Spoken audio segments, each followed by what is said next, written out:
Era un momento terrible.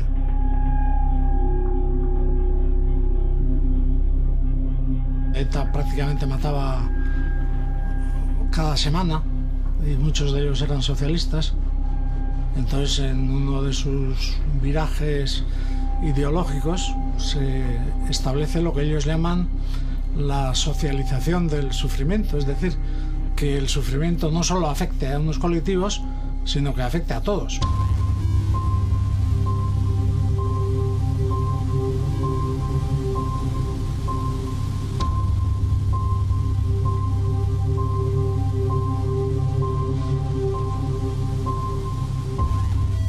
Tenías que aceptar que te podían matar, que el siguiente podía ser tú. Y una vez aceptado ese principio, el miedo desaparece. Me había dado cuenta de que para España el terrorismo era un problema más, pero bueno, era un problema que lo tenía ya asumido. Cuando aquí había un atentado, pues venían los ministros y tal, te daban unas palmaditas en la espalda y se iban a Madrid. Yo era un hombre defraudado ya con la política antiterrorista y cómo se hacían las cosas. Cuando se me presenta la oportunidad de hablar con Otegi, la reflexión que me hago es, pues esta es mi oportunidad.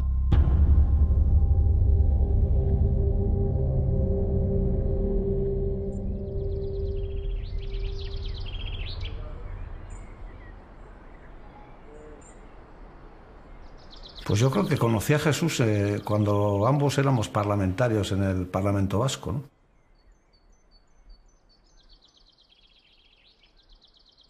Teníamos una cierta amistad de antes y empezamos a trabar una relación aquí en este caserío, aprovechando que Pello era amigo común de ambos.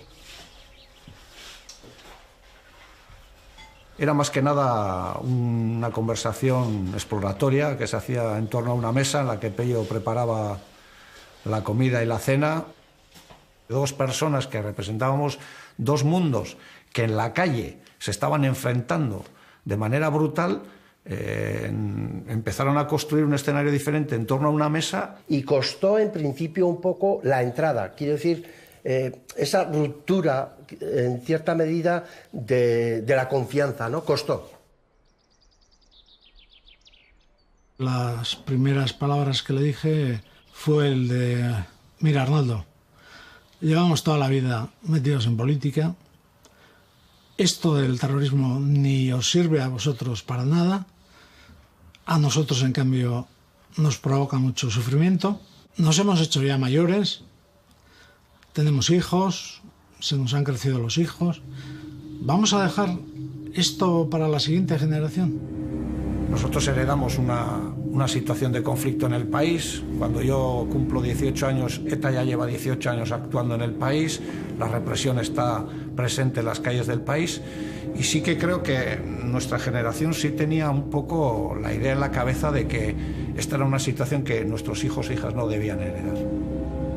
Pero a la ejecutiva y al partido y tal no informábamos nosotros, ¿eh? Ni tampoco informaba Arnaldo Otegi a los suyos.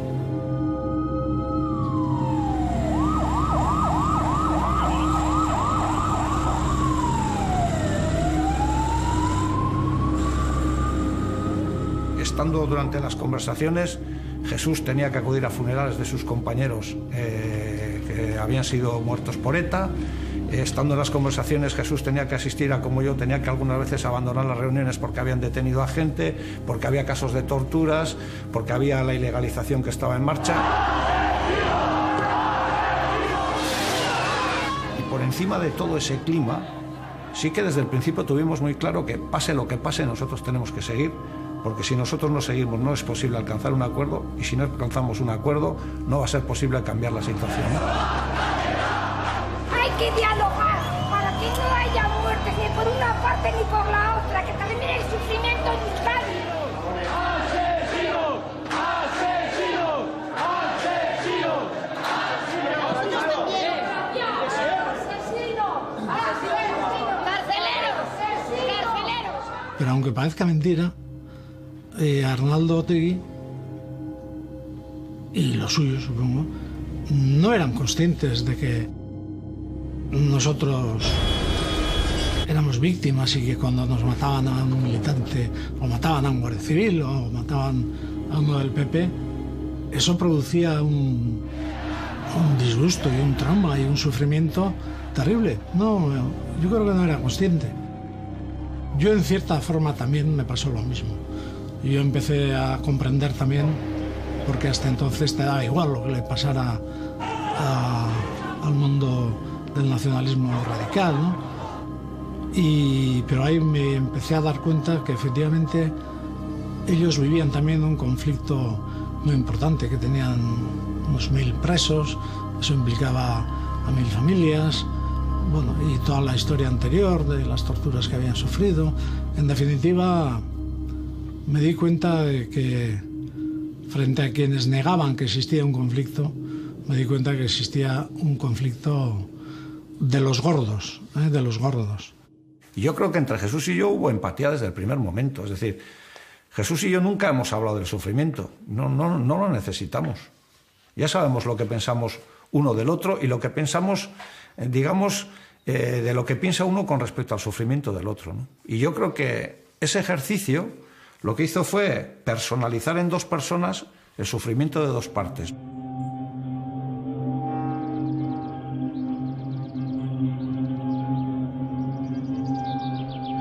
Cuando ya hicimos unas 10 o 12 reuniones, sabíamos que estábamos hablando en serio. Firmamos un papel estableciendo los objetivos de las reuniones. Insistí en que pusiera también que el hecho de que estuviéramos allí reunidos no implicaba ninguna salvaguarda para ninguno de los dos. Es decir, que él podía ser detenido en cualquier momento por un juez o por lo que sea, y a mí me podían matar. Yo lo que buscaba era establecer un método, ¿eh? Yo insistía constantemente en que entrar en contenidos era absurdo, que los contenidos ya vendrían en su día si se abría un proceso entre el gobierno y ETA, y el objetivo era buscar un método, una hoja de ruta. Siempre recuerdo que al salir de Chillarre y subir la cuesta, pues decía, ¿qué estoy haciendo, no? Porque no, aquí no sale nada. ETA ha cometido una masacre en Madrid. El atentado terrorista más sangriento de la banda ha causado hasta el momento más de 173 muertos y casi 900 heridos. 5 minutos han bastado a los terroristas para teñir de sangre la mañana de Madrid. En esos 5 minutos han hecho explosión 13 bombas ocultas en mochilas y bolsas en 4 trenes de cercanías de la línea férrea entre Alcalá de Henares y Madrid, y los 3 abarrotados de pasajeros en plena hora punta de camino al trabajo o a los colegios y universidades. La izquierda abertzale no contempla ni como mera hipótesis que ETA esté detrás de lo que ha ocurrido en Madrid. En estos momentos las fuerzas y cuerpos de seguridad y el Ministerio del Interior no tienen ninguna duda que el responsable de este atentado es la banda terrorista ETA. Y también estamos asistiendo a un proceso de intoxicación que ha iniciado el señor Otegi de manera miserable para desviar la atención. El shock fue tan brutal, también en el pueblo vasco, en el País Vasco, que eso también formó parte de una reflexión a posteriori que hizo todo el mundo, ¿no? Difícilmente se podía entender que acciones de este tipo, ¿no?, podrían contribuir a construir una humanidad mejor. Pero sí quiero reseñar también una cosa, y es que estas sí pueden ser denominadas como acciones totalmente indiscriminadas, que buscan el mayor daño posible, que buscan víctimas civiles. Los atentados del 11M tuvieron una repercusión tremenda en el País Vasco, curiosamente. Un país acostumbrado al terrorismo. Una vez que te aparece como competidor el yihadismo terrorista, pues el otro terrorismo se contamina, ¿no? La participación ha sido masiva, se acercará finalmente, según las previsiones, al 80% del censo electoral. Buenas noches, cuéntanos novedades. Sí tenemos novedades porque tenemos ya el 83,04% de los votos escrutados. El Partido Socialista con el 43,03% de los votos.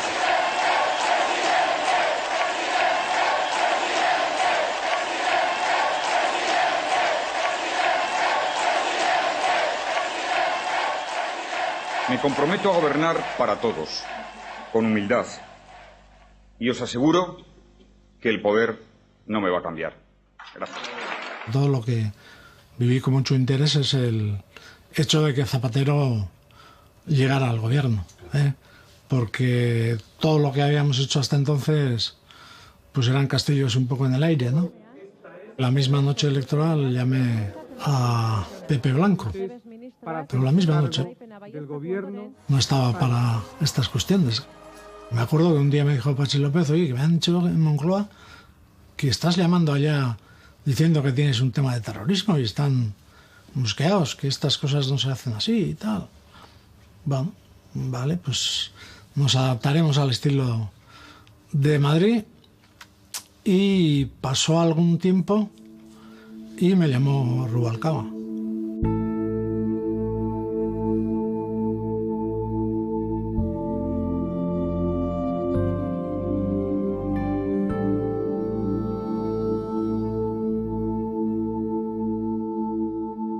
Jesús Eguiguren nos contó que había estado reuniéndose con Otegi en algún sitio de Guipúzcoa durante unos cuantos años. Nosotros no sabíamos eso. Es más, hoy puedo decir, si lo hubiéramos sabido, esas reuniones no se hubieran celebrado, porque no tenían sentido, pero se celebraron.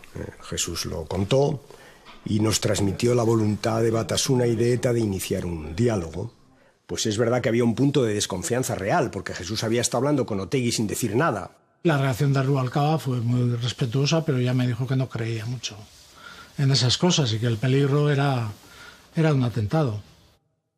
Rubalcaba yo ya le conocía de antes, lógicamente, en el partido, pero tampoco había tratado con él. Me llamó mucho la atención la rapidez mental que tenía. Daba a todo importancia, ¿no? A todos los detalles, los más mínimos. Y me di cuenta de que era un gran negociador, ¿no? Es decir, que yo con él iba también aprendiendo. Es una decisión muy complicada, porque yo de Jesús me fiaba lo justo. Yo recibo el encargo de Zapatero, que era presidente del gobierno, toma la decisión de intentarlo. Nos sentamos, establecimos una estrategia, es decir, no lo decidimos en una tarde, lo pensamos, lo meditamos y al final pensamos que se daban las circunstancias. ETA estaba débil, como digo, menos débil de lo que creíamos entonces, pero tenía una debilidad manifiesta. Batasuna estaba donde estaba, el PNV había cambiado, había circunstancias, por tanto, para intentarlo.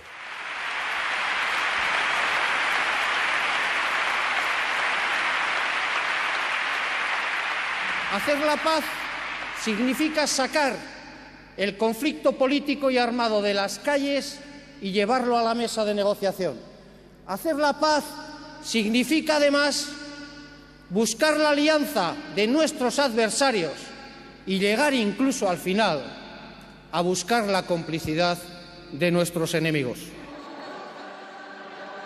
Para nosotros y nosotras fue muy importante el acto de Anoeta porque se da una especie de corte con lo que ha sido una trayectoria de entender que los problemas políticos de este país los van a resolver una organización armada y un Estado.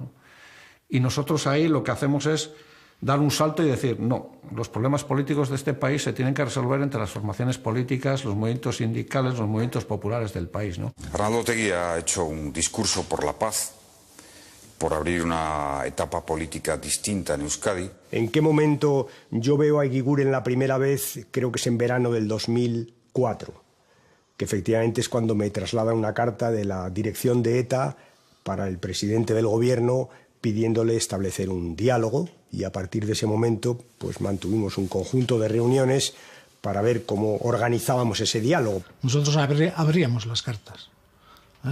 La carta que mandaba ETA antes de llegar al gobierno lo veíamos nosotros, y así Arnaldo me podía decir a mí en qué tono convendría que respondiera el gobierno. Y yo a él le podía decir en qué tono convenía que respondiera ETA. Y la tercera carta ya, ETA daba una cita en Ginebra para un día concreto y a la vez proponía que hiciera de intermediario la Fundación Henri Dunant. My job is to be a mediator of armed conflict. You are a service to the parties to the conflict. You built up, if in the armed group in particular, you built up a constituency which believes in the struggle, which has lost lives, which has destroyed lives. And suddenly now you're going to talk about peace. It's a massive shift, and it's risky. So for the government, and it's very true in this case, the idea of talking to terrorists, talking to the armed group which has caused such suffering in their view, is equally risky.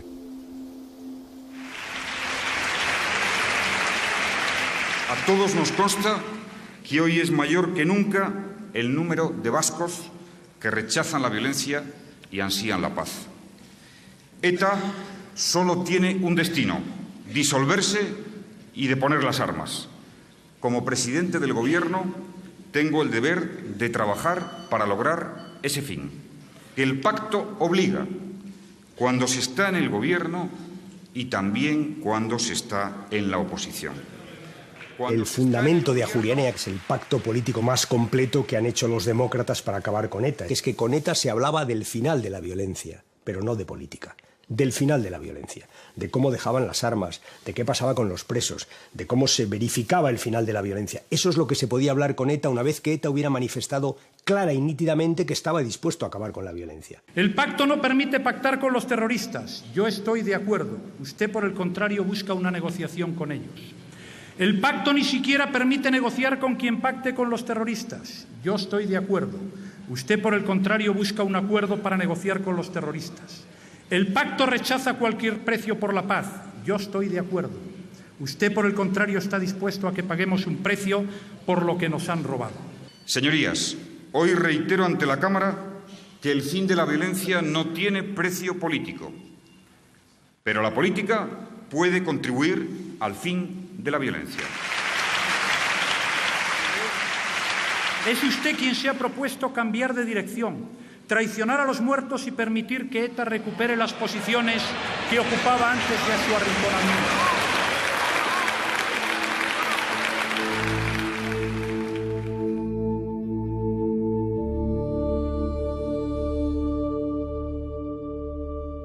No, nos equivocamos. Lo que nunca pudimos pensar es que no solo no nos iban a apoyar, sino que sistemáticamente iban a intentar que esto no saliera, con manifestaciones, con declaraciones, con interpelaciones parlamentarias. Tras la primera pancarta con el lema "Por ellos, por todos, negociación en mi nombre no", la marcha contraria a la resolución aprobada en el Congreso para negociar con ETA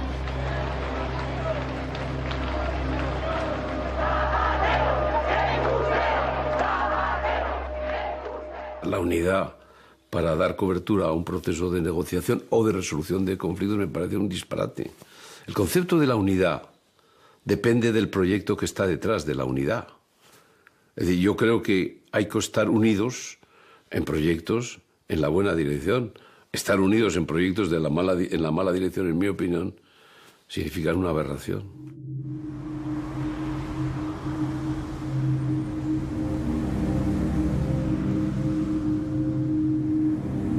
Yo tenía 19 años, era un chaval, había salido de la academia de la Guardia Civil 2 meses antes.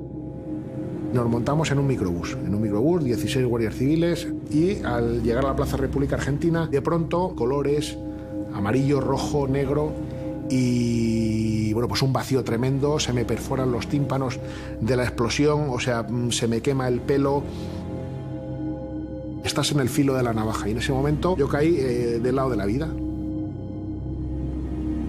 Kenneth Brown, que fue un ciudadano americano, que era comercial de la empresa Johnson & Johnson y estaba haciendo footing, y que yacía en mitad de la Plaza República Argentina. La bomba lo había desplazado 20, 30 metros, yacía en un charco de sangre. Al final falleció. Para mí fue muy importante de que el año pasado, 30 años después, viniera su viuda y, perdone que me emocione, pero fue para mí cerrar un círculo importante. De que fue el primer coche bomba que ETA explota. Quizás fue un poco como, pues bueno, pues como una prueba que hizo ETA, porque desgraciadamente un año después en la Plaza República Dominicana asesina a 12 compañeros míos ya perfeccionados esos coches bombas.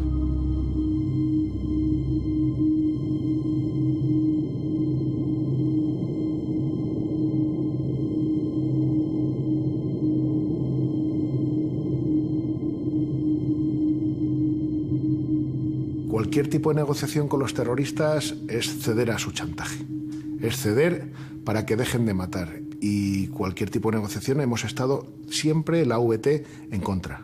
Siempre hemos estado en contra de esas negociaciones porque era buscar algo, o sea, es cederles algo que no tenemos por qué cederles los ciudadanos. O sea, en democracia no se les puede dar, o sea, a un pederasta no se le puede dar un premio por dejar de violar niños, a un terrorista no se le pueden dar premios por dejar de asesinar.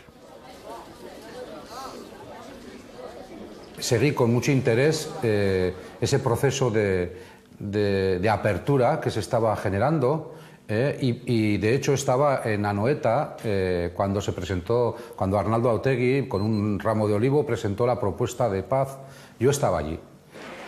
Yo me hice una composición del lugar, un análisis que no era real, pero que a mí me pareció en ese momento que podía ser, en el que vi que el presidente Zapatero comenzaba a cuestionar lo que no se podía cuestionar, que era la memoria de la violencia terrible del franquismo.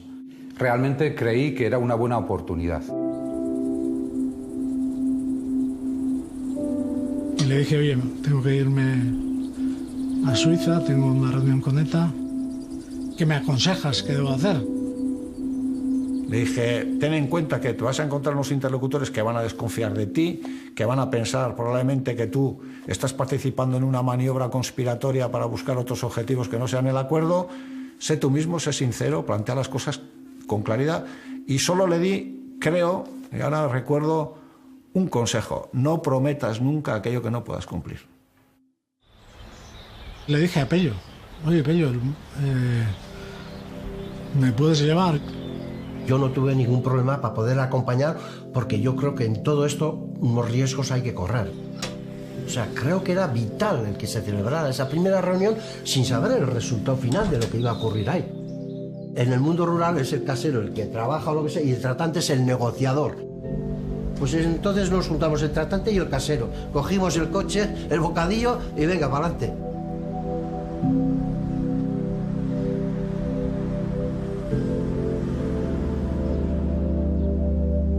Preguntamos en recepción a ver si alguien había preguntado por mí y nos dijeron que no. Yo tenía el teléfono del centro Henri Dunant y les llamé y les dije, oye, que aquí no ha aparecido nadie. Tenía temor de que pasara, de que aquello saliera mal. Tenía todo tipo de temores, ¿no? de que Jesús tuviera un disgusto. Me llevaron a un hotel, me subieron a un salón, abrieron la puerta, entré y me dijo el de la Redundant, aquí George, refiriéndose a Urruticoechea, y aquí Miguel, refiriéndose a mí. Nos dimos la mano, nos saludamos en euskera, Urruticoechea o Josu Ternera, y yo ya nos conocíamos. ¿Qué ventaja tenía Josu Ternera? Que sabía lo que era un parlamento, que sabía las reglas del juego de la democracia, había estado dentro de esas reglas del juego. Le podían gustar más o menos, se las querría saltar o no, pero las conocía. George, as it became clear to us very quickly, had extremely well-developed, articulated ideas about the process. And he said, you know, we're going to do this, we're going to get to point zero, the point at which the negotiation begins, and after that you negotiate towards a particular end that you have identified. In the case of the Spanish side, my first impression was of a man who was a bit anxious, rather eccentric, not exuding focus and energy and drive, but with massive hidden reserves of emotion and intellect. Jesús Ternera había sido dirigente durante muchos años, se le atribuía al menos el ser dirigente, pues en los años en que se empezaron a poner coches bomba contra cuarteles de la Guardia Civil y contra determinados edificios. Es decir, que en su día se le presentó como el terrorista más cruel. Jesús tenía una cierta prevención, que me la expuso en muchas ocasiones, ¿no? Que fue, oye, yo no me voy a encontrar allí con una delegación que sea absolutamente irracional y que eche por tierra todo lo que hemos hecho y tal. Entonces, cuando me dijo que había estado con él, yo me alegré. Por dos razones. Una, porque Jesús ya le conocía de antes. Sus hijos son de parecida edad y yo creo que eso contribuyó a que Jesús estuviera, digamos, instalado más cómodamente en ese espacio de conversaciones. Hablé yo el primero y le dije que veníamos a negociar en serio.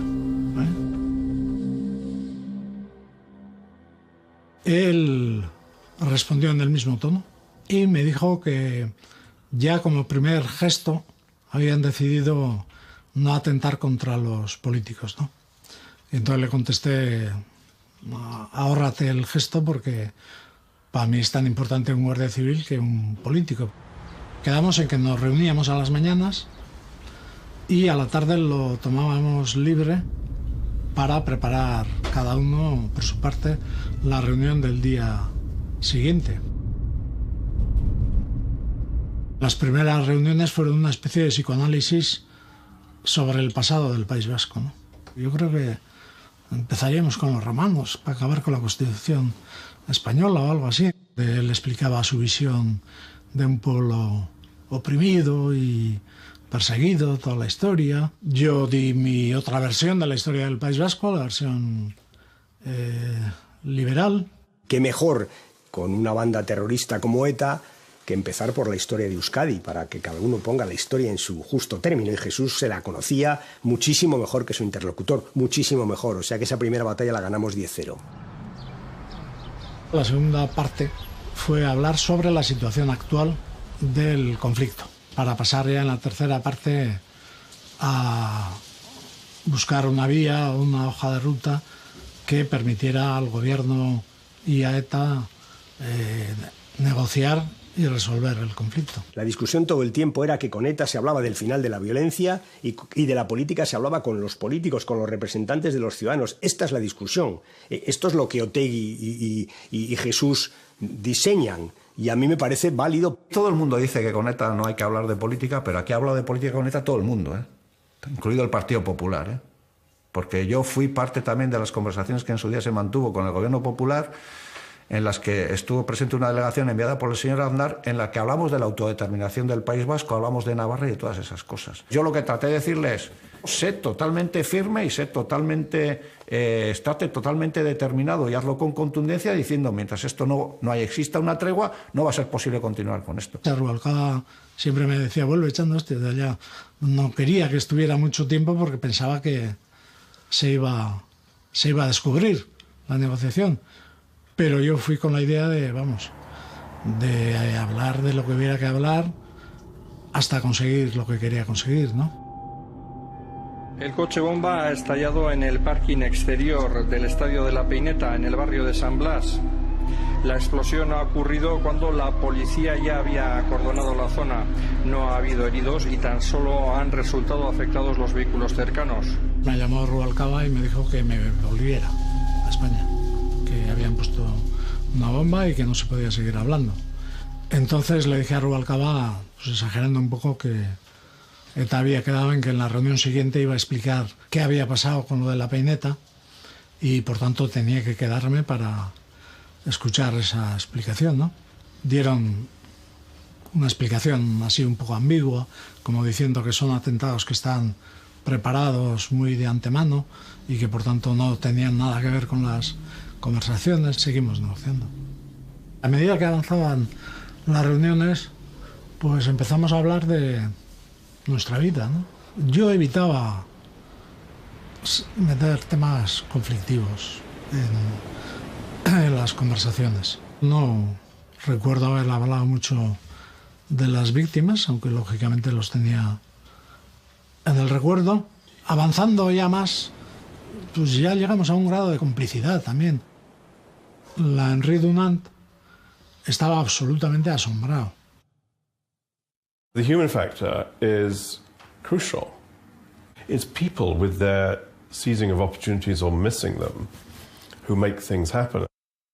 Josu Urtikoetxea lo que insistió mucho es que él no era el jefe de ETA, que era un interlocutor en nombre de ETA y que la policía española en toda la historia de ETA no había conseguido enterarse de cómo era la dirección de ETA, que era una dirección impar, colectiva.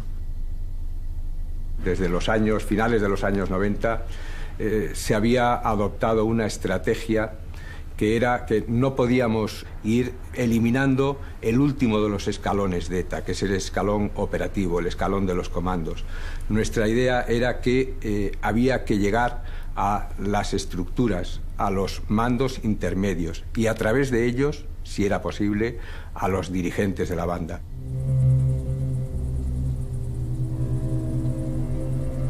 La Operación Santuario es la culminación de la lucha contra las estructuras logísticas y en esa operación también se logra la detención del que hasta entonces era el máximo responsable de ETA, que era Mikel Antza, que está 12 años dirigiendo el aparato político. Hay que tener en cuenta que el aparato político es el que marca realmente la estrategia de ETA. Saber quién era en ese momento, quién le relevaba, su relevo, la verdad no lo teníamos claro todavía.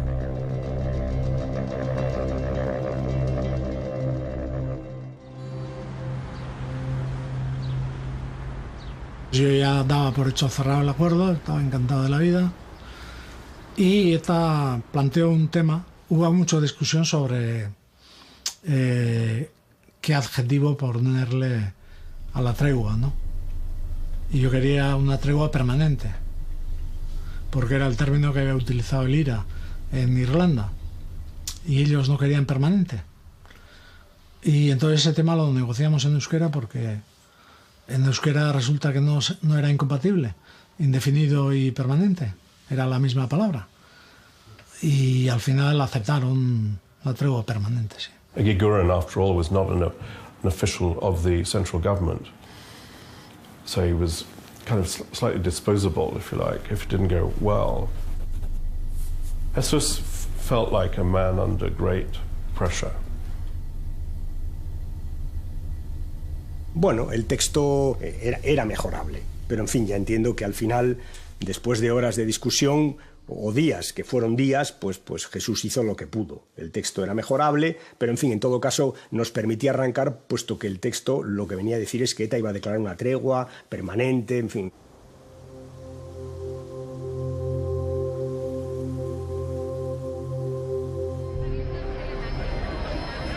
No sé si era posible explicar la marcha de la negociación al público. Y posiblemente, aunque se hubiera explicado, se hubiera montado el mismo escándalo, porque una vez que se supo que había conversaciones, pues surgieron, como ocurre en toda negociación, pues hay dos partes que se acercan y dos extremos que se alejan.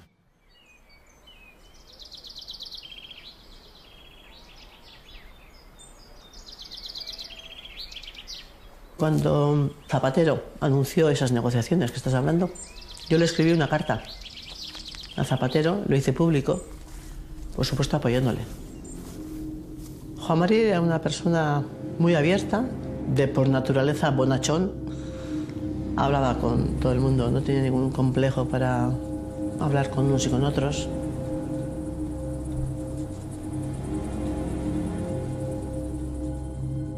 Teléfono.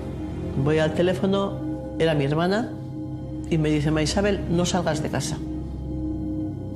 Ya lo sabía lo que había pasado. Ya intuí que algo había pasado. Todavía parece ser que estaba vivo, pero luego ya al rato me avisaron que había muerto. Y nada, pues me dejaron verle y la verdad es que En el aspecto parecía como estuviese dormido, porque no se le notaba nada, tenía la cabeza vendada y además intuí como que tenía una sonrisa, ¿no? Una sonrisa de victoria, de decir, me han matado, pero no sé cómo deciros. Intuyo que esto va a servir para algo, ¿no? Pienso que a Juan Mari le mataron precisamente porque era uno de esos hombres que intentaba hacer puentes entre distintos para, de alguna forma, conseguir aquí la paz.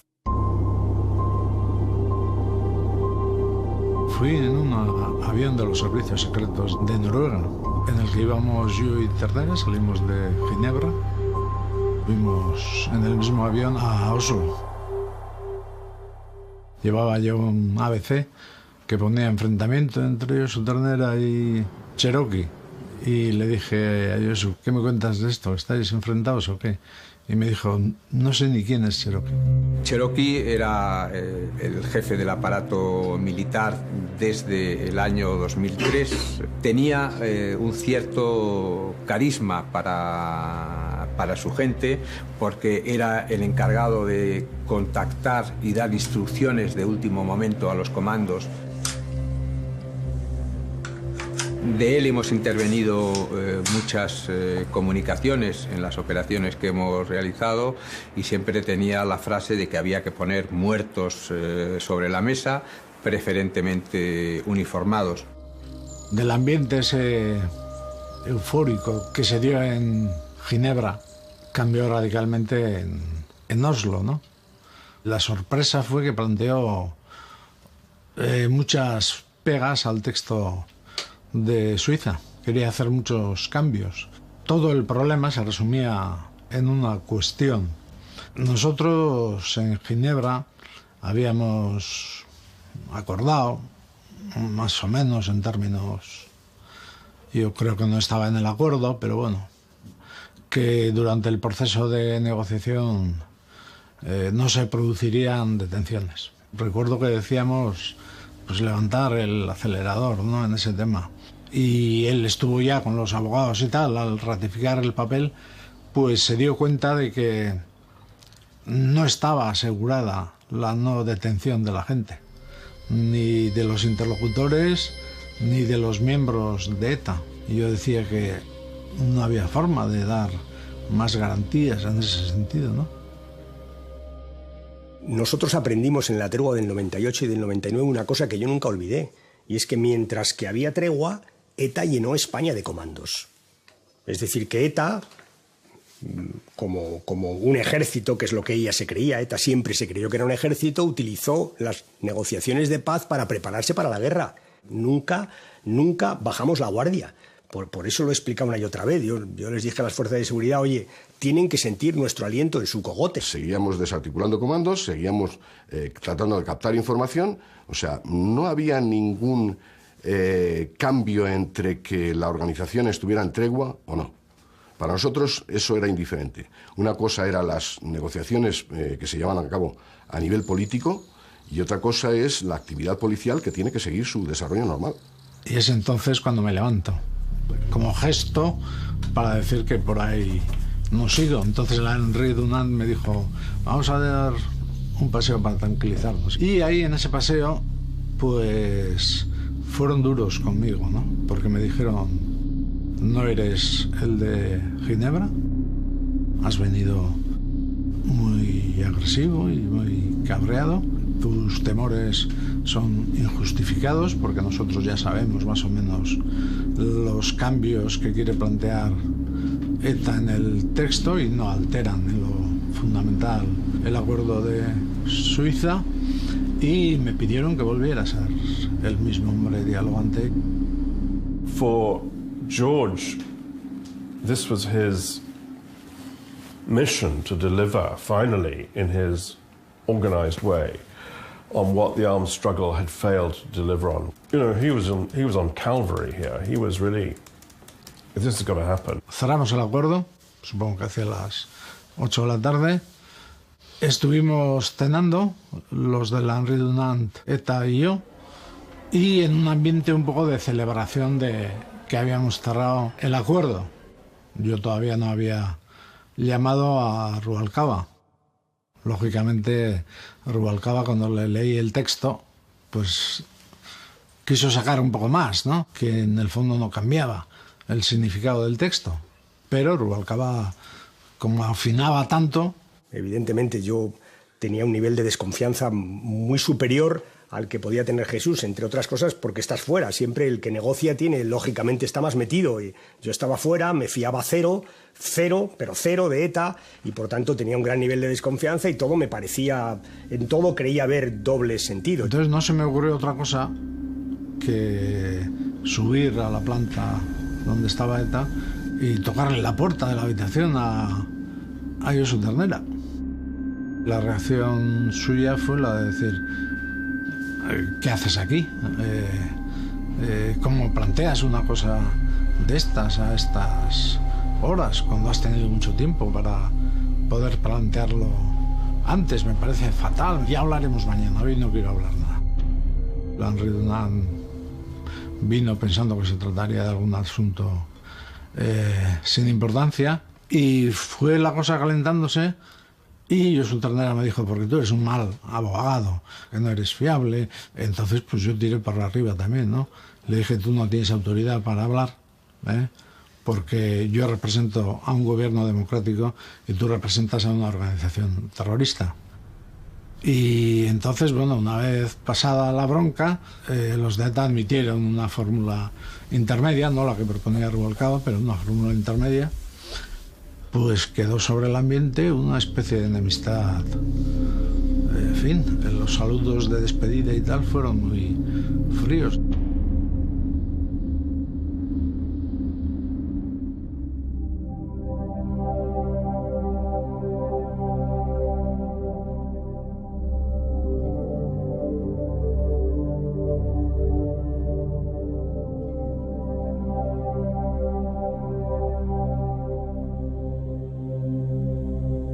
ETA then went into consultations for a very long time. They don't meet physically, so they would be taken, message from one to the next, to the next, to the next, and round and back. Lo que es verdad es que cada semana que pasa, lo que empiezas a barruntar es que ETA no está, decidida. Es decir, lo que empiezas a pensar es que hay discusión dentro de ETA. No hay que ser un genio para suponer que Josu Ternera tuvo que hacer un esfuerzo grande de convencimiento a la dirección de ETA para que firmara la tregua.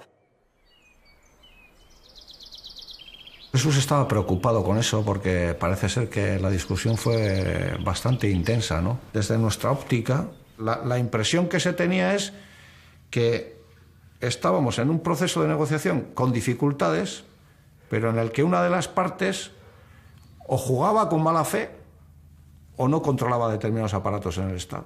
Eso generaba mucha tensión en nuestra gente y en nuestra comunidad. ETA exigía al gobierno que cesaran las actuaciones judiciales. Y el gobierno le decía: pero oiga, que es que el Poder Judicial es independiente. A mí no me cuenten, ustedes son el gobierno y ustedes tienen la responsabilidad. Pues mire, no podemos.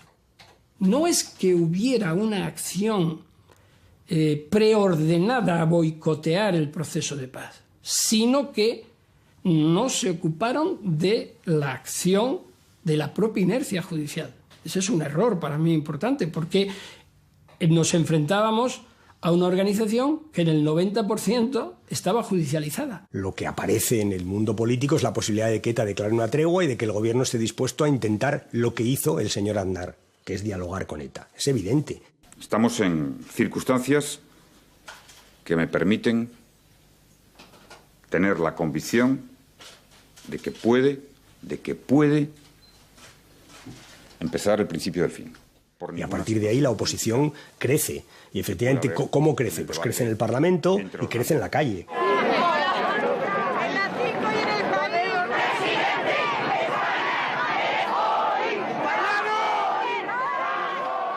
Que el presidente del Gobierno, ya que no quiere explicárselo al Partido Popular, le explique al conjunto de los ciudadanos españoles sus objetivos y su estrategia en la lucha contra el terrorismo. Euskadi Askatasuna ha decidido declarar un alto el fuego permanente a partir del 24 de marzo de 2006. El objetivo de esta decisión es impulsar un proceso democrático en Euskal Herria. Primera respuesta de José Luis Rodríguez Zapatero al anuncio de alto al fuego de ETA. El gobierno español tomará su tiempo para dar su paso en esta nueva situación. Yo hice unas declaraciones poniendo la tregua en positivo, en valor, dije es una oportunidad, dije incluso creo la vamos a aprovechar. Objetivo cumplido. Ventajas muchas, que no haya atentados, que es fundamental. Tú consigues que ETA deja de matar, que es fantástico, pero no significa que el precio por el que tú pagas sea un precio positivo para el futuro de una nación como España. Yo no me atreví. Otros se han atrevido. Vamos a ver el desenlace. Cuando se declara la tregua, nosotros lógicamente empezamos a trabajar y empezamos a respetar el marco de la tregua. Con ETA se hablaba del final de la violencia y con Batasuna se podía empezar a hablar de política.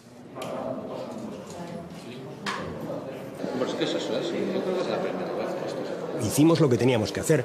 Aquello nos costó, sobre todo a Pachi y a Rodolfo, le costó un verdadero disgusto. Y las asociaciones de víctimas, las que efectivamente llevan esto a los tribunales. El objetivo era terminar con lo que era una realidad absolutamente dramática para el conjunto de la sociedad vasca, con la existencia de una organización terrorista que decía actuar en nombre del pueblo vasco. Y por eso hemos animado siempre a gobiernos o a partidos que sustentaran los gobiernos a dialogar tanto con ETA como también con la izquierda abertzale. Ahora sí que estamos dialogando con ETA. A Javier Moscoso se incorpora y luego José Manuel Gómez Benítez. ETA dijo que no empezaban todavía a negociar, por tanto no empezaba a correr la hoja de ruta, porque el gobierno estaba incumpliendo los acuerdos y trajo una relación detallada de cuántos controles había habido, de cuántas detenciones había habido. Pero bueno, todas las explicaciones que dimos fueron inútiles, estaban cabreados, y insistió Josu Ternera en que trasladáramos al gobierno que estábamos jugando con fuego. Quiero anunciarles que el Gobierno va a iniciar un diálogo con ETA manteniendo el principio irrenunciable de que las cuestiones políticas solo se resuelven con los representantes legítimos de la voluntad popular.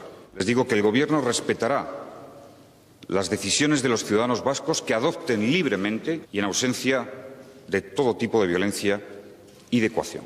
Bien, esa declaración parece ser que había sido pactada para leerse solemnemente en el Parlamento español, sitio muy simbólico, pero el presidente Zapatero la leyó en un vestíbulo del Congreso.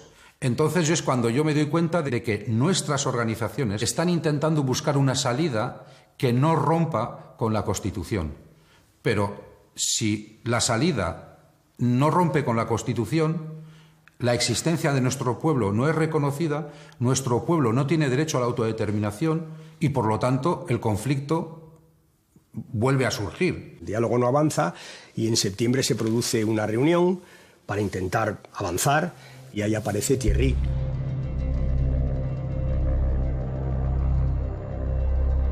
Cuando le vi, le conocí en 5 segundos y ya sabía cómo era. Porque era el típico, pues al igual que Josu, era el típico representante de un tipo de vasco estirado. Thierry era el representante del típico vasco que poteando dice esto se arregla matando a todo el mundo y tal y cual. Lo que nos damos cuenta es que en el centro se sienta él y Urruticoetxea se sienta en un lateral, lo cual automáticamente da la impresión de que, bueno, han desplazado a Ternera, ¿no? Yo recuerdo perfectamente, me acuerdo perfectamente de esa noche que me llamó Jesús y me dijo, ha venido uno nuevo, y le dije, ¿ha llevado la voz cantante? Me dijo, sí, se ha presentado, vagamente, ¿sabemos quién es? No. Y entonces le pregunté 2 cosas, 2. Le pregunté, ¿ha hablado mucho de política? Y me dijo, sí. Y le dije, ¿ha dejado hablar a Josu Ternera? Y me dijo, no. Cogí el teléfono, llamé a Zapatero y dije, esto ahora sí que se pone mal, mal, mal del todo. Hay un momento en que nos dicen que ha aparecido una persona en el proceso negociador, que no se sabe quién es, nos dan una serie de datos, edad, características y tal, y nosotros, pues en base a esos datos ofrecemos, creo recordar que no más de 3 fotografías, y se le identifica como Thierry. It was dramatic change. He wasn't a politician. It was clearly a decision from ETA. He'd lived in a world, evidently, where that's how it worked. You give instructions, they carry them out. Entonces Otegi me llamó un día y me dijo que la forma de obligarle a ETA que empezara a negociar quizá sería que el PSOE, Herri Batasuna y el PNV llegaran a un acuerdo político sobre el futuro de Euskadi. Puesto que la mesa técnica con ETA no avanzaba y puesto que ETA parecía que tenía mucho interés en hablar de política, aparte de decirle que no, lo que hacemos es poner en marcha una discusión política con el PNV y con Batasuna. Me encargué de llamarle al PNV y de explicarle lo que pasaba. El PNV era muy incrédulo y se dio cuenta de que durante tantos años, en Chile y después en las negociaciones, no habíamos hablado de ningún contenido político, solo habíamos hablado de método. En aquel momento estaba Josu Jon Imaz de presidente del PNV, que era un hombre muy sensato y muy inteligente, y con un acompañante también sensato e inteligente como Urkullu. Nos dijeron qué demontre podemos hacer porque esto se nos va al fracaso. Y fue cuando nosotros, el Partido Nacionalista Vasco, dijimos, bueno, ¿por qué no intentamos la triangulación? Buscamos un sitio en el que podamos hablar tranquilamente, buscamos la posibilidad de incluso retirarnos de manera discreta en un santuario como el de Loyola, de los jesuitas, atendido por unas monjas. Reuniones en las que había tensión y momentos en los que había posible complicidad también en cuanto a la búsqueda de un preacuerdo, de un acuerdo. La génesis de ETA, su origen y sobre todo su existencia es Euskadi y es la sociedad vasca o un sector minoritario, desgraciadamente, la que le da aliento hasta el final. Es ese apoyo social de un sector minoritario, pequeño, pero existente de la sociedad vasca la que justifica que ETA dure tanto. Es ahí donde hay que hacer la batalla política. Un tema que estuvo pendiente todo el rato encima de la mesa, el tema de Navarra, de la relación de Navarra con el resto de territorios. Aquel acuerdo, ¿qué permitía? Permitía entender que si un día los navarros y navarras decidían, junto con los vascos y vascas de Araba, Guipúzcoa y Vizcaya, conformar un marco confederal, federal, unitario, de la manera que se proponga, aquel acuerdo posibilitaba eso. Lo que había que hacer es convencer a los navarros. Y nosotros creíamos que eso era suficiente para seguir avanzando. Todo dentro de las normas legales, todo hecho democráticamente, todo hecho por consenso, pero era un acuerdo tremendo para aquellas circunstancias, porque al PSOE nunca le ha gustado hablar del País Vasco francés y de Euskal Herria y esas cosas, y el texto empezaba reconociendo que Euskal Herria era una nacionalidad. Yo creo que fue un esfuerzo que mereció la pena y que nos permitió alcanzar ciertos consensos y ciertos acuerdos. Siguió Rubalcaba apoyando. En los puntos difíciles, yo le decía a Josu Jon Imaz, oye, llámale a Rubalcaba y dile que esto es importante, porque si le llamo yo, me va a decir que no. Josu Jon y luego Íñigo han tenido un comportamiento exquisito, excelente. Nunca han pedido nada para ellos, siempre han trabajado por la paz en Euskadi. De Loyola se ha escrito mucho. Y cada uno ha contado su versión, como pasa siempre en estas reuniones. Loyola no acabó con acuerdo, no es verdad. Hubo una última reunión donde había un documento y el documento tenía enmiendas. De hecho, las del PSE las guardo, las conservo. Había muchas enmiendas. Y teníamos una botella de champán guardada ahí en Chillarre para cuando hubiera acuerdo. Y dijo Arnaldo, vamos a abrir la botella y tal. Y dije yo, espérate un poco porque tú has dicho que esto lo tiene que ratificar alguien, ¿no? Sí, la Mesa Nacional y tal. Y yo le dije, sí, la Mesa Nacional. Ya a estas alturas no nos vas a engañar. Tú vas a donde vas a pedir el visto bueno del acuerdo. Por tanto, la botella de champán, vamos a esperar un poquito. ETA tenía su posición con respecto a ese acuerdo y era una posición crítica con ese acuerdo. El problema no lo teníamos ahí, el problema lo teníamos en el seno de la izquierda abertzale, en la que había dos posiciones también. Y por lo tanto a nosotros aquel acuerdo, si lo llegamos a suscribir, no nos hubiese generado un problema con ETA, nos hubiese generado un problema dentro de la izquierda abertzale, que era lo que queríamos evitar. Y Otegi cruza Francia para pedirle a ETA el acuerdo para firmar, o el ok para firmar ese acuerdo, y ETA le dice que no. ¿Por qué corta Loyola? Sobre todo lo que no le gustaba era que fuera Batasuna la que discutiera de política con el PNV y con el PSE. Por eso corta Loyola. ¿Qué es Loyola? Al final Loyola es la demostración que Batasuna tiene que asumir de que ETA no quiere sino hablar de política. Nos lleva a pensar, bueno, ETA una vez más ha sentido vértigo.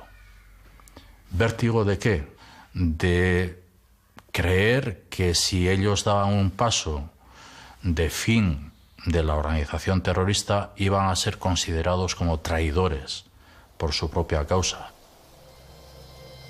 El robo de estas 350 armas es el primero que se atribuye a ETA desde que el pasado 22 de marzo anunciaran el alto el fuego permanente. Esta es la empresa en la que se produjo el robo y la policía francesa cree que ETA ha podido utilizar el vehículo encontrado anoche para huir de aquí. El diálogo democrático es imposible con violencia y para decirles que si de lo que se trata es de construir la paz en Euskadi sobre la convivencia, se trata de construirla respetando siempre la legalidad.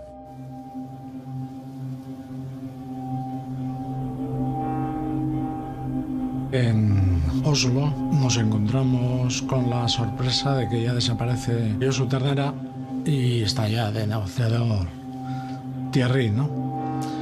Entonces Thierry pide tener una conversación conmigo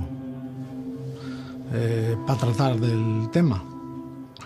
Y nada, nos buscamos un restaurante que me acuerdo que vino el camarero y dijo españoles, porque estábamos hablando en castellano, claro. Vi que en la conversación actuaba como si no conociera la hoja de ruta pactada con Ternera. El planteamiento un poco de Thierry era, mira, esto, tanta Henri Dunant, tanta mesa, tanta reunión, esto lo arreglamos tú y yo en un par de horas, hombre. Y entonces me acuerdo que le dije, pero ¿tú tienes mando en plaza? Y me dijo, lo que yo diga va a misa, soy el jefe. Lo de Navarra también sacó. Y le decía, ¿y qué hacemos con la gente que está en contra de la incorporación si es mayoritario? Y hacía una expresión así, con las manos, que nunca entendí lo que quería decir, que era como excluirlos o echarlos. El restaurante cerró después de las comidas y tal, pero fuimos a un hotel, nos llevó el servicio secreto y seguimos también hablando. Yo no salía de mi asombro. Me dijo, si se rompe esta negociación, vamos a convertir a España en un Vietnam. Y expresiones de ese tipo, ¿no? Me daba miedo hasta decirlos, ¿no? Porque podía parecer que yo estaba escuchando esas cosas y era cómplice. Jesús me contó una conversación tremenda que tienen en una comida o en una cena donde Jesús le dice, si esto acaba mal, vais a ir todos a la cárcel, y él le dice, y tú te pondrás corbatas negras, que yo le dije a Jesús, ¿cómo lo has aguantado? ¿Cómo no te has levantado y le has dicho, se acabó? I thought it was really tough on Jesus. I'm not sure he felt it was tough. I mean, Jesus is much stronger character than one thinks. And, you know, he just rolled with it and fuck off, really. Technically, as a mediator, it was a fascinating moment because you went from night to day or day to night in the changes of that leadership. Había llegado a la dirección, supongo, por ser el más tirado para adelante y el más bruto. Era un antiguo polimili que se había huido a Sudamérica, a Cuba, que había retornado a Francia, que se dedicaba a funciones logísticas. Había estado al lado de Miquel Ancha y creemos que por esa proximidad es por la que se produce su ascenso. Otra vez empezó diciéndome, quiero que me pongas con el presidente del gobierno. Quiero hablar con el presidente del gobierno. Joder, ¿cómo te voy a poner yo con el presidente del gobierno, hombre? ¿Cómo va a hablar contigo con el presidente del gobierno? Me da igual. Quiero hablar con el presidente del gobierno y convencerle. Tal.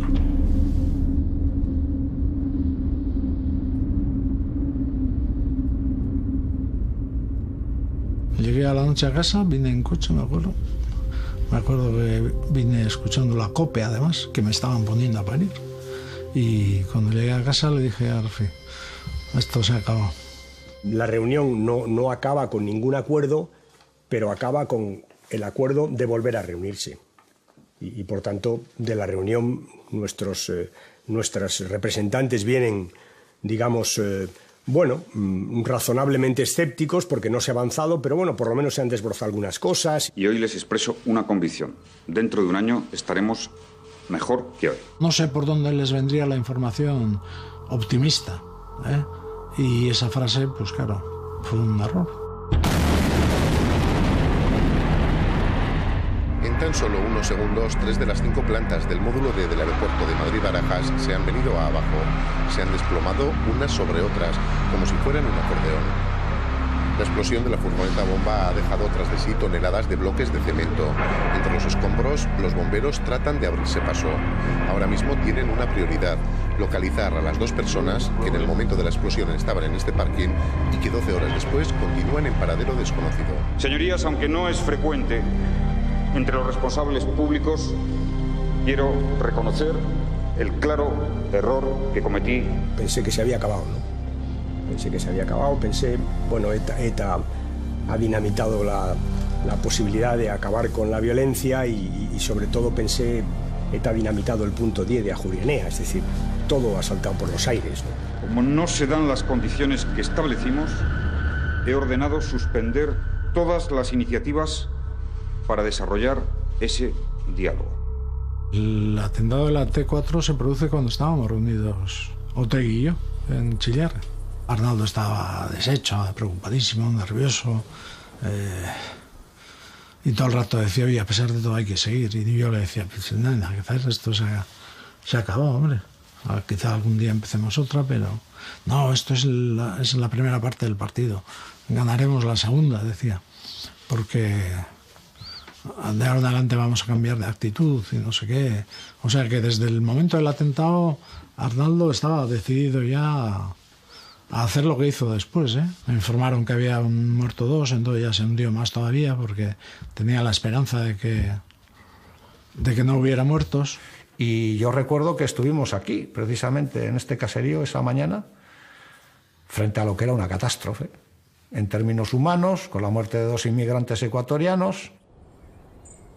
Y uno tenía la impresión de que había levantado un castillo en el que se estaba generando una cierta confianza, que habíamos tardado años en hacerlo, que estábamos en la misma dirección y de repente una buena mañana el castillo salta por los aires. El proceso de solución al conflicto político vasco no está roto.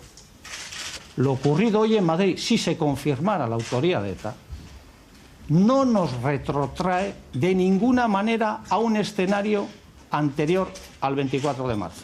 Al día siguiente recuerdo que vi una foto que nunca he olvidado, ¿no? Que es una foto que están en el ascensor, la puerta no se ha cerrado todavía, los máximos responsables de Batasuna, estaba Otegi, yo creo que estaba Johnny Gorizelaya, me parece que estaba Permach, creo que Rufi, Echeverría, sí. Me parece que estaban todos ellos, y cuando vi las caras dije, bueno, es evidente que ETA ha empezado a romper con Batasuna. Y nosotros esa misma mañana damos una rueda de prensa en la que exigimos a ETA que vuelva al estado de la tregua y que entienda que no puede haber un proceso con atentados.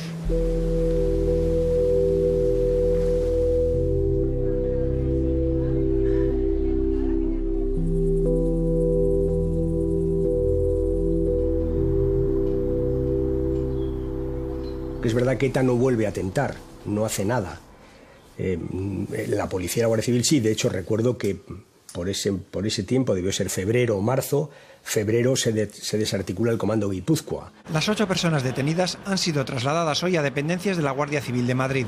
Yo esperaba que iba a haber una respuesta de ETA a la semana o a los 10 días y no hay respuesta. ETA se empeña en decir que no ha roto la tregua. A través de los intermediarios, del Henry Dunant, empieza a mandar mensajes de que quiere volver a la reunión, de que quiere volver a verse. Y entonces cuando, pues me parece que es Tony Blair o el Sinn Féin empiezan a presionar y es cuando se plantea esa reunión. We found in our process, and I think the Spanish ambassador found this as well, that outside influences are important. Bombers went off in the airport, I think it was after Atta had made a statement that their ceasefire would be permanent, so it caused a huge debate and huge difficulties. The duty of negotiators, I suppose, is to try and overcome that. In other words, they have to be able to stand above the emotion, so they know themselves that the goal is much bigger than the tragedy that has happened. Rubalcaba made it quite clear that from his perspective, the peace process was finished. And I said to him, Batasuna wants to continue with the peace process. He basically gave me a challenge. He said to me, if you can persuade Batasuna to make a statement against violence, and if you can persuade Batasuna in turn to persuade ETA that they need to declare an end, not only a ceasefire, but an end to their armed struggle, we will engage on the political issues with the Abetsala left. There's no doubt in my mind, although he took a hard line, he was looking for solutions. Esta sí que es una decisión difícil, es mucho más difícil que la de empezar en el 2004, muchísimo más difícil, mucho más difícil. ETA no había hecho nada, seguía técnicamente en tregua. Y para todo gobierno que ETA no atente, yo creo que es una obligación intentarlo. Intentar que la tregua se prolongara. Esto era importante. Pidieron que tuviéramos reuniones ETA-Gobierno y a la vez reuniones Batasuna-PSOE. Es decir, era en teoría un esquema para cerrarlo o romper. Yo quería a toda costa que si se rompía como creía que se iba a romper definitivamente, se hiciera de forma que todo el mundo viera que era ETA la que no cedía. En resumen, corrimos un riesgo enorme, fuimos a no ceder.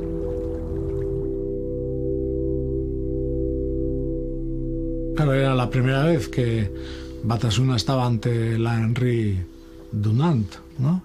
Fueron todos con corbatas y todo elegantes para dar una imagen de gente civilizada y tal, pero no trajeron ninguna propuesta nueva. Dijeron, en 2 años Euskadi y Navarra tienen que ser una comunidad autónoma y tienen que tener el derecho de autodeterminación. Todos nos quedamos así. Me acuerdo que me levanté, fui a la pizarra y hice el esquema de cómo, partiendo de la situación legal actual, a través de reformas en Navarra, reformas en Euskadi, etcétera, se podía llegar a una comunidad compartida. Sería un poco largo de explicar en qué consistía todo el proceso, pero bueno, lo puse en una pizarra que había ya. Y entonces Batasuna dijo, hombre, pues esto ya es otra cosa. Y alguien de la comunidad internacional se acercó a mí y me dijo, las cosas están muy mal entre ETA y el gobierno. ¿Qué opinas o qué opinión tienes sobre la propuesta que acaba de hacer Eguiguren? Y yo le dije, si el Partido Socialista hace esa propuesta, nosotros la firmamos. Me dijo, independientemente de lo que ocurra en la otra mesa, independientemente de lo que ocurra en esta mesa. Aceptamos que hiciera la propuesta, pero la propuesta que hicieron tampoco valía. Supongo que lo hicieron de acuerdo con ETA, porque seguían insistiendo en el plazo de los 2 años. Había que saltarse la democracia y había que saltarse todo. Por tanto, es que no nos dejaron ni la más mínima esperanza de poder decirles algo, ¿no? I thought Batasuna was, trying hard, but could not make an impression on ETA. Hablé con Otegi mucho, le dije, oye, ¿pero qué pasa? Ahora todo esto lo vamos a romper. Y no le vi en disposición a hablar, vamos. Se volvió un hombre duro allá. What's so true about peacemaking is that the most difficult element of it is for the leaders at that table to say to their base, we're going to stop this war now. And I think Otegi you know, very conscious of that fate had handed him quite a difficult role. He had a responsibility with that power because he couldn't deliver on what he wanted, which is different from what ETA wanted.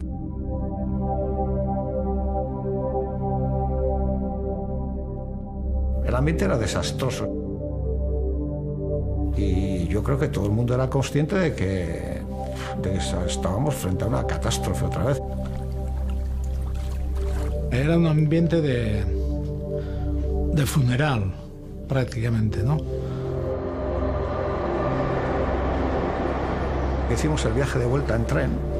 Rufio Echeverría, que es militante histórico de la izquierda independentista, que estuvo conmigo en esa delegación. Que yo recuerdo cuando pasamos por París, Rufio Echeverría me hizo un comentario y me dijo: no vamos a volver a tener una oportunidad como esta. Empezamos a pensar en que las cosas tenían que hacerse de otra manera.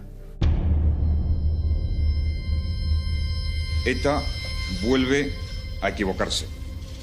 He realizado todos los esfuerzos posibles para alcanzar la paz y abrir un marco de convivencia para todos. ETA siempre había presumido de que no mentía, de que avisaba, y entonces en plena tregua, al poner la bomba, eso fue un revulsivo tremendo en el mundo de Batasuna y sobre todo en los presos antiguos. Los que habían pasado muchos años de cárcel eran los más molestos porque todavía ha roto una regla de oro para ETA, ¿no?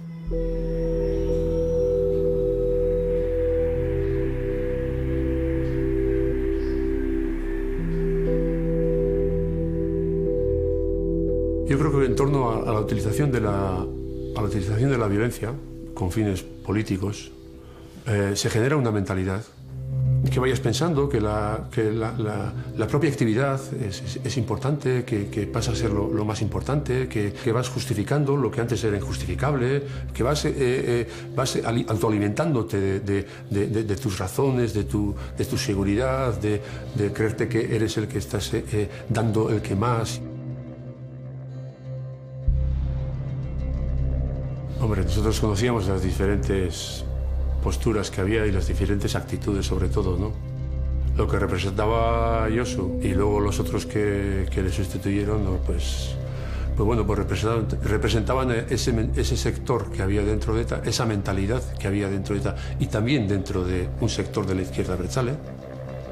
También no era solamente dentro de ETA, era también dentro de un sector de los aparatos de la izquierda abertzale. Que tenían ese tipo de mentalidad, ese tipo de actitud y que han llevado a ETA pues al desastre al que han llevado. Yo entrego un escrito, 2 copias, le entrego ese escrito a un amigo mío con el que ya empieza a tener grandes diferencias políticas. Este amigo me dice, pero aquí hay 2 copias, le digo, por favor, darle la otra copia a Arnaldo. Lo que decía era que las negociaciones iban mal porque no había suficiente fuerza para obligar a una ruptura democrática. Por lo tanto, había que actuar en todos los frentes de lucha, sí, por supuesto.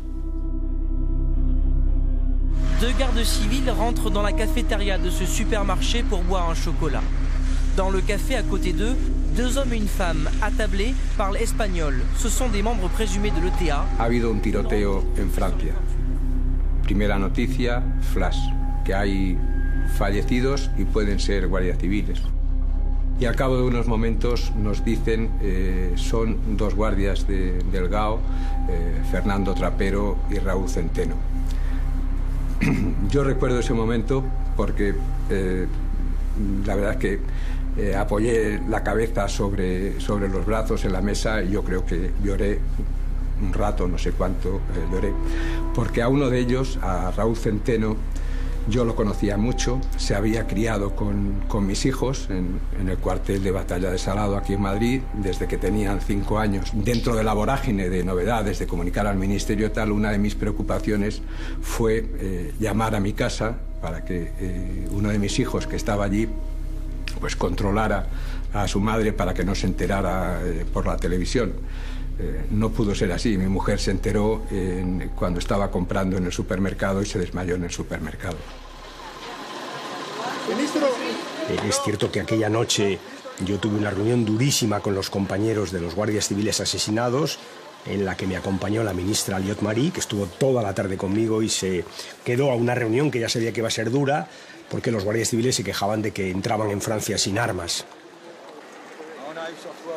C'était un moment extrêmement fort qui a probablement resserré encore les liens entre policiers, gendarmes français et membres de la garde civile et entre les deux ministres.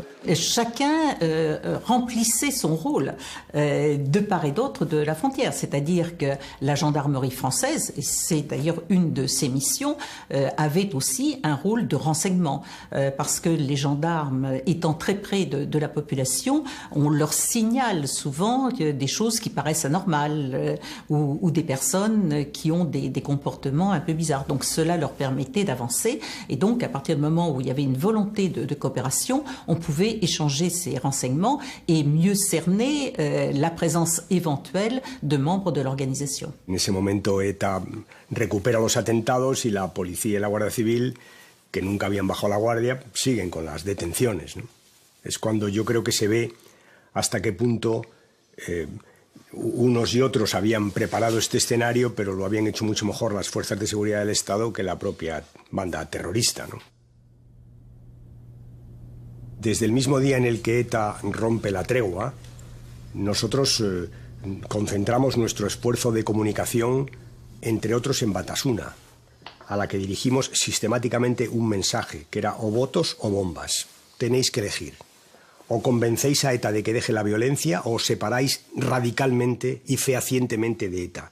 Este fue el mensaje, siempre, o votos o bombas. Era el cambio de estrategia. A partir de ahora esto se tiene que construir en términos democráticos, en términos de acumulación, en términos de una línea política que renuncie a legitimar la violencia como instrumento para conseguir objetivos políticos en el país, ¿no? Bueno, nosotros hicimos ese trabajo, sabíamos que teníamos el tiempo contado para hacer ese trabajo, sabíamos que nos iban a detener, sabíamos que nos iban a encarcelar, lo sabíamos a ciencia cierta, sabíamos eso por varias fuentes de información. Pusimos en marcha todos los instrumentos del Estado de Derecho, entre otros la ley de partidos, que es una ley que pactamos con el gobierno Aznar y que finalmente todo el mundo reconoce hoy, o mucha gente, que ha dado buen resultado. La ley de partidos, que nos permitía perseguir a las organizaciones partidarias que tuvieran una relación directa y que se demostrara que eran parte del entramado de ETA, es el caso de Batasuna. Bueno, mi papel cambia.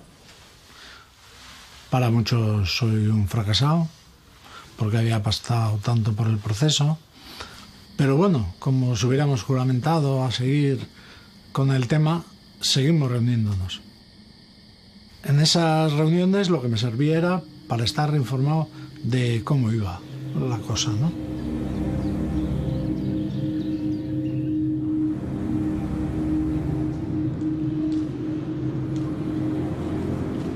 Isaías Carrasco era un militante de Mondragón,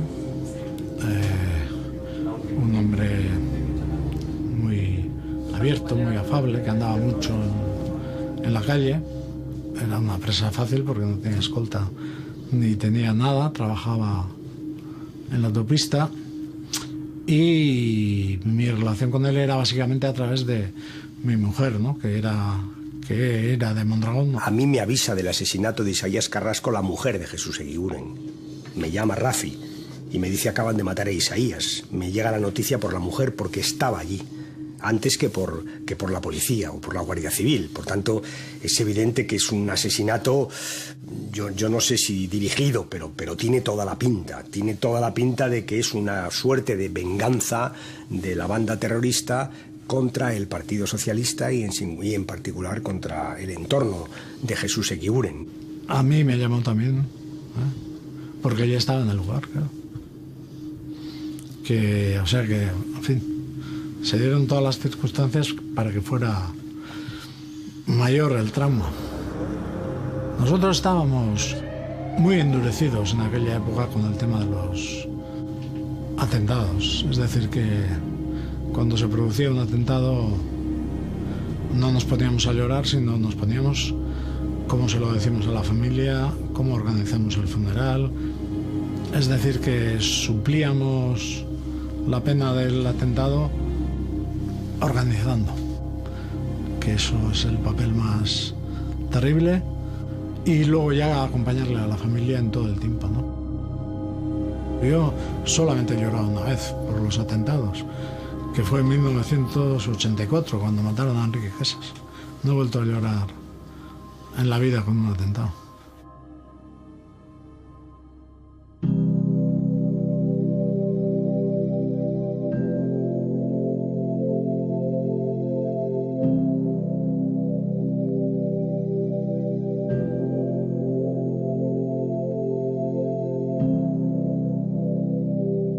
El factor más importante yo creo que ha sido el de la evolución de la sociedad vasca en su conjunto.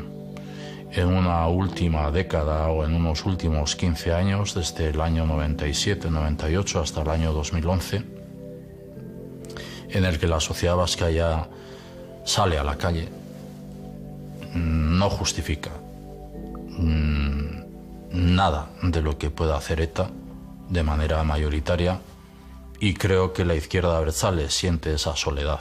En aquel momento hay distintos asesinatos, todos ellos tienen desgraciadamente tienen algo singular, ¿no?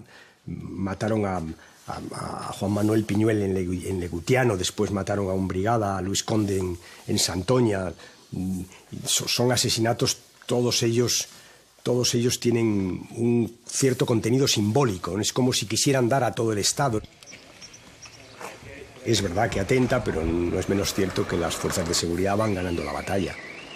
Empieza a haber caídas, detenciones, cae inmediatamente Thierry.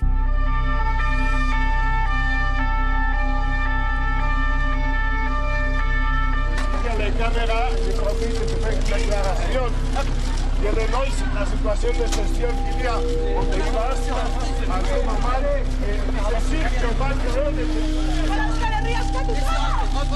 Euskal Herria eskatuta! Libertat pour le Pays Basque! Han salido de la vivienda que ocupaban y en la que han sido detenidos. Los han sacado cubiertos con mantas y los arrestados han opuesto resistencia al ser.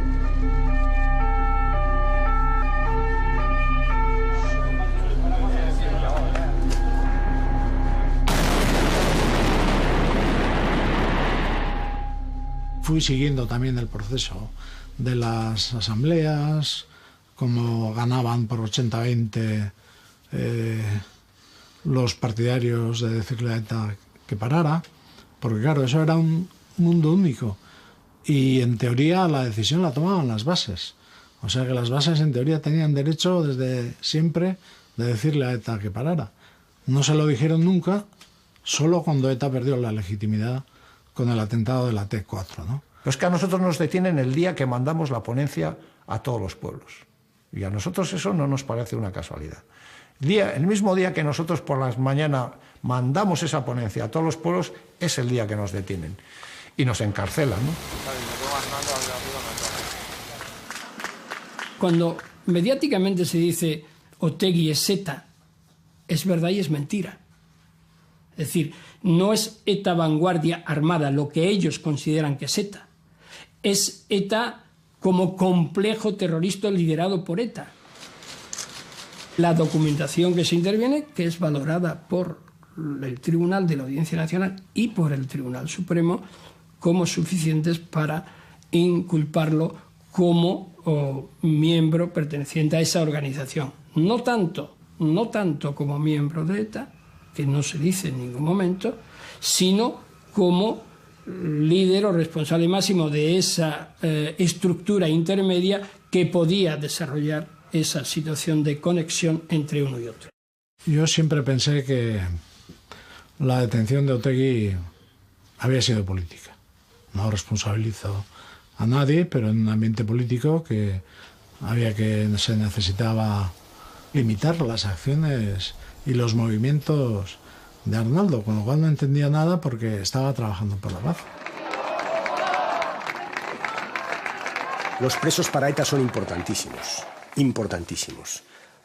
porque crean opinión, tienen familias porque finalmente digamos, son sus presos, ¿no? Llamamos vía Nanclares la vía que la ley manda o que la ley establece para poder reinsertar a los presos. Hay procesos de reinserción que es verdad que exigen que sean individuales, no valen colectivos, que tengan, que lógicamente se pida perdón a las víctimas, se restituya en la medida de lo posible el daño causado. No fuimos muchos los que aceptamos y vinimos a la cárcel de Nanclares. Y al principio es una reflexión que, bueno, no te la quieres hacer. Planteamos unos encuentros, un taller de encuentros con gente diferente y en el cual también participaran víctimas. Se plantearon también encuentros dentro de la justicia restaurativa, encuentros restaurativos directos con víctimas, y fue una experiencia muy, muy importante. Y yo quiero decir que los que hemos tomado parte en toda esta historia tenemos la misma responsabilidad. No tiene menos responsabilidad una persona que ha actuado directamente en un atentado que una persona que actuaba también como parte de ETA y se sentía parte de ETA en las estructuras políticas, en el periódico, en el aparato político, falsificando papeles. Era una cosa conjunta, era una cosa que lo vivíamos de una manera colectiva, y la responsabilidad es una responsabilidad colectiva. Algunos nos planteamos aquello como una continuidad de nuestra propia militancia. Llevábamos tiempo planteando que la lucha armada se tenía que terminar, que había que hacer este tipo de reflexiones, y en Nanclares tuvimos la oportunidad de juntarnos varios así y decir, pues nosotros vamos a continuar.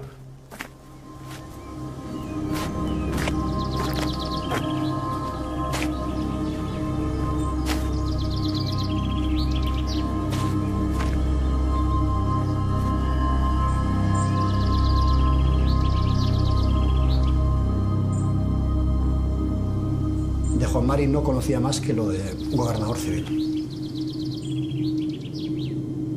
Era nuestro primer atentado mortal. Teníamos una imagen de la organización bastante dramática, era la imagen de una organización que lucha por la liberación del país. Teníamos la imagen, el recuerdo de muchos vecinos presos. No es agradable mirar para atrás. Yo cuando miro para atrás, esa época es muy negra. Como persona es una época muy negra.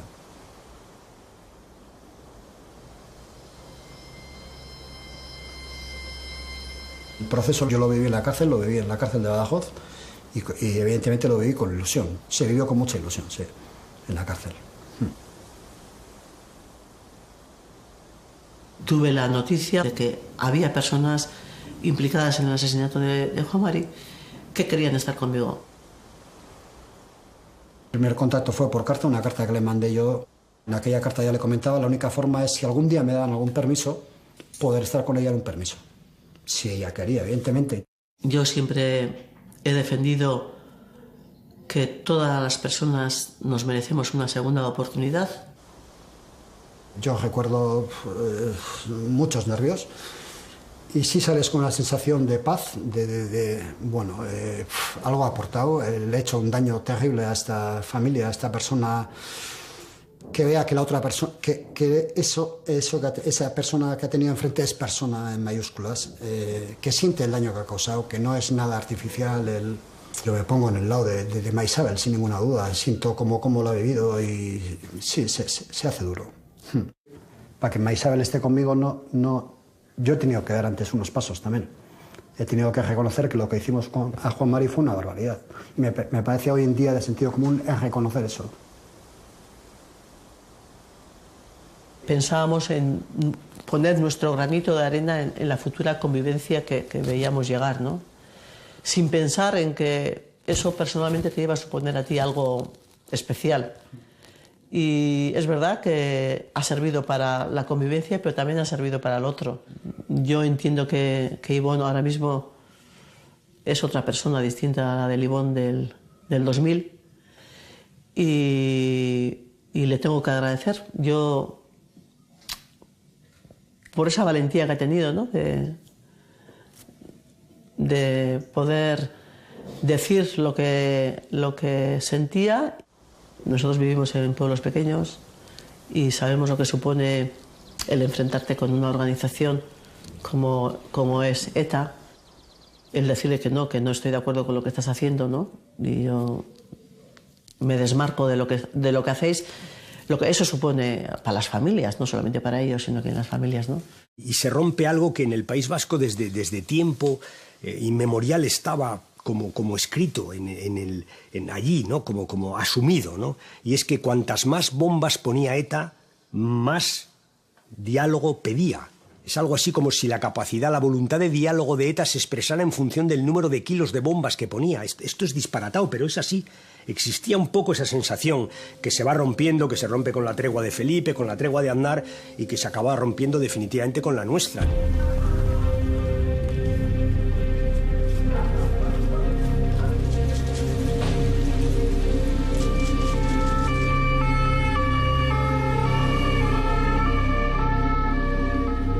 Yo de lo que estoy muy orgulloso es de la labor preventiva que se hizo. En el año 2009 llegamos a desarticular varios comandos antes de que empezaran a actuar. Eso quizás mediáticamente no es muy llamativo, pero policialmente para un policía es lo que más satisfacción te pueda causar, el detener a alguien de una organización terrorista antes de que empiece a actuar. Si no hubiera habido un guardia civil a las 10 de la noche, un 10 de enero, a 6 grados bajo cero, en una carretera comarcal de Zamora, que para una furgoneta porque lleva una luz rota, seguramente nos hubiera costado años descubrir que ETA había desplazado una parte de su aparato logístico desde Francia hasta Portugal. Seguramente hubiera habido una bomba que se hubiera llevado por delante las Torres Kio, que era lo que pensaban hacer en las próximas semanas. Seguramente hubieran acabado con un cuartel de Cádiz, que era el siguiente atentado que tenían. Estábamos hablando de cientos de kilos de explosivos. Si hubiera tenido éxito, nos hubiera vuelto locos. Pero locos, ¿eh? ETA se arriesgó, fue arriesgado y perdió. Les habíamos dado en todos los frentes. Le habíamos dejado mermado a la mínima expresión todo lo que era la banda terrorista en sí. Recuerde, en el año 2000 calculábamos que podían tener unos 1000 miembros de ETA. En el año 2010 no llegarían a 50.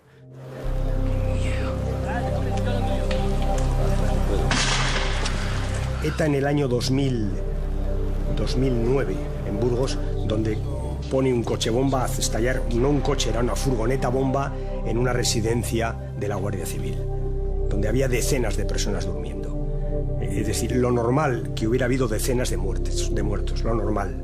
Lo anormal, lo que pasó, no murió nadie.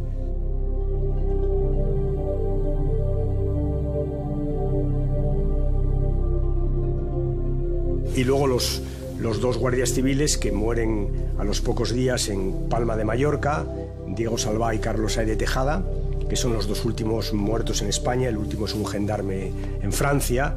Estos dos mueren con un coche bomba que también tenía unas características singulares. Era que habían puesto la bomba meses antes de hacerla estallar. ¿Dónde voy? Es decir, que ETA había sofisticado sus medios de actuación. En definitiva, los estertores de ETA pudieron haber sido terribles.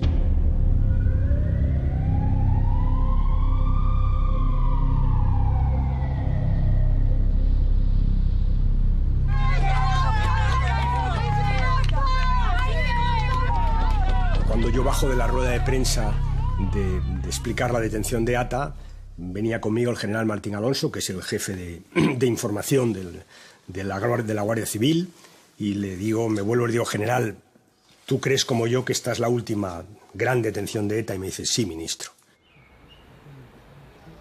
Que ya solo cabe la solución unilateral. Es decir, ETA y la izquierda abertzale tienen que negociar el final consigo mismas, no con nadie más. Y esto es lo que ocurre finalmente. ETA termina negociando consigo misma, con su mundo político, la manera de poner el final a esta historia. Y yo creo que nosotros hemos andado tarde en aprovechar esa oportunidad. Esa es la mayor autocrítica que nosotros nos podemos hacer. No porque hemos deliberadamente querido llegar tarde, sino porque necesitamos traer a toda la comunidad a esa reflexión, ¿no? Ese es el gran componente ético. ¿Cómo vamos nosotros a pensar que el sufrimiento es un valor en sí mismo, que hay que socializar el sufrimiento, que la muerte de los seres humanos nos es indiferente? No. Eso no ha pasado nunca en nuestra historia.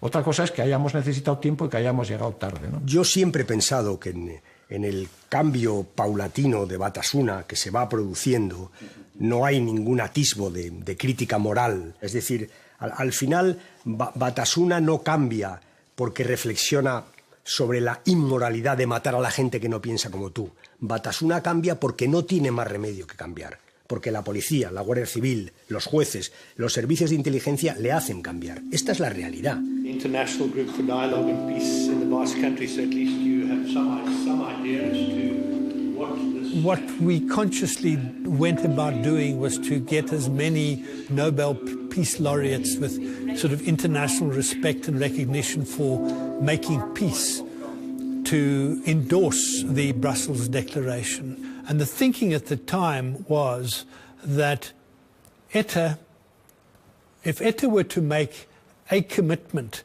to a permanent ceasefire to the international community, it may hold longer and better than a commitment than ETA makes to the Spanish government.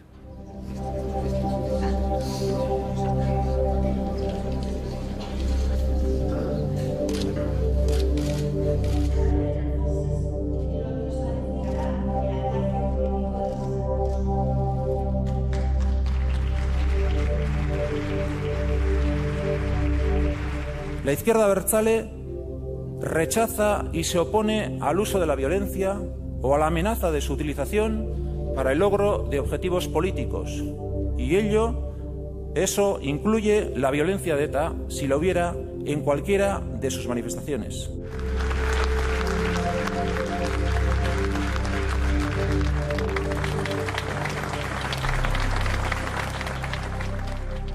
Yo creo que nadie ha derrotado a ETA todavía, a fecha de hoy. ETA no solo hay que medir su fuerza por la organización, sino su proyecto de ruptura. Cuando en el País Vasco están avanzando y son ya alternativa, con aliados al actual gobierno, cuando en Cataluña el proceso de ruptura está avanzando seriamente y están en la vanguardia, ¿cómo vamos a decir que hemos derrotado el proyecto de ruptura de ETA? Yo busco una solución política al conflicto que ha habido en este país. Y hay quien busca soluciones de otro tipo, que son las de ganadores y perdedores. Entonces, yo no condeno las acciones armadas de ETA, no las he condenado porque esa ha sido mi posición política y hemos pagado duramente por ello. Pero esa es la misma posición que Gerry Adams mantuvo con respecto a las acciones del ejército republicano irlandés y es la misma posición que Nelson Mandela mantuvo en su día con respecto a las acciones del Congreso Nacional Africano. ¿Por qué? Porque es una posición política. Y en segundo lugar, pues se ha hecho una palabra fetiche de eso. Es decir, nosotros hemos hecho algo mucho más importante que condenar. Hemos resuelto una parte del problema. Hemos sacado de la ecuación política vasca la violencia armada, que es lo más importante, condenar. O sacar de la vida política la ecuación de la lucha armada. A día de hoy, la reflexión que yo hago a día de hoy sobre la utilización de la lucha armada, pues es que era algo injusto. Que la vida de cualquiera de esas personas era tan importante como la que nosotros pretendíamos defender. Cuando la izquierda abertzale se ha puesto de acuerdo consigo misma sobre el final, llega Aiete, que es una escenificación en la que colaboran el resto de partidos políticos y también instituciones a poner esa escenificación al final. Pusimos todos los huevos en una cesta. Pusimos todos los huevos en una cesta de que esa declaración de Aiete pudiera tener una consecuencia de una declaración unilateral de alto el fuego definitivo por parte de ETA.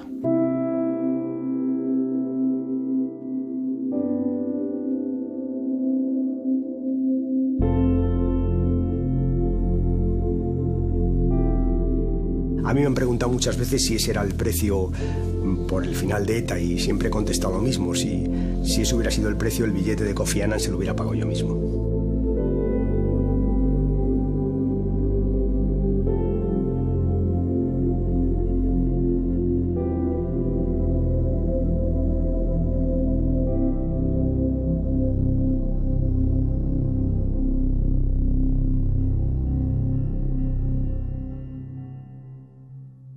ETA ha decidido el cese definitivo de su actividad armada. ETA hace un llamamiento a los gobiernos de España y Francia para abrir... Creo que es el mejor final. El mejor final. Cualquier otro final podía haber sido eso, un final con escisiones, un final con ruptura. Y eso hubiera acabado también con ETA, pero probablemente hubiera tenido todavía algunos coletazos de violencia. Yo creo que el mejor final es que ETA reconociera el final. Para la gente ha acabado el terrorismo, pero para las víctimas no. Para las víctimas sigue estando presente cada mañana, cada tarde y cada noche porque siguen teniendo a sus seres queridos enterrados. Por tanto, no hay que olvidarles nunca y además por ellos hay que construir un relato de verdad de lo que pasó en Euskadi. Lo que pasó es que la democracia ganó y ETA perdió. Sentí frío.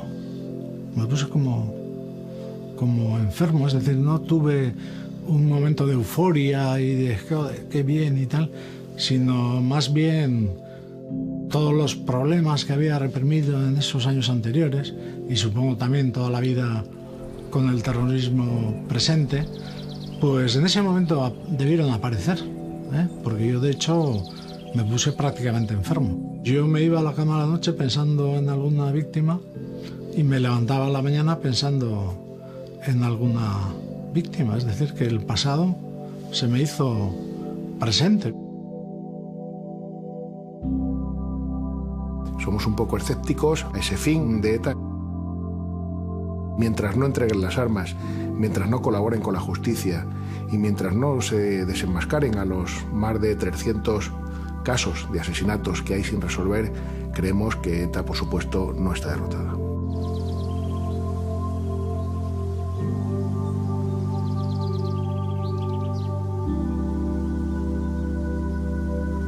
Para mí el futuro de Euskadi yo lo veo más o menos parecido a lo que estamos viviendo últimamente.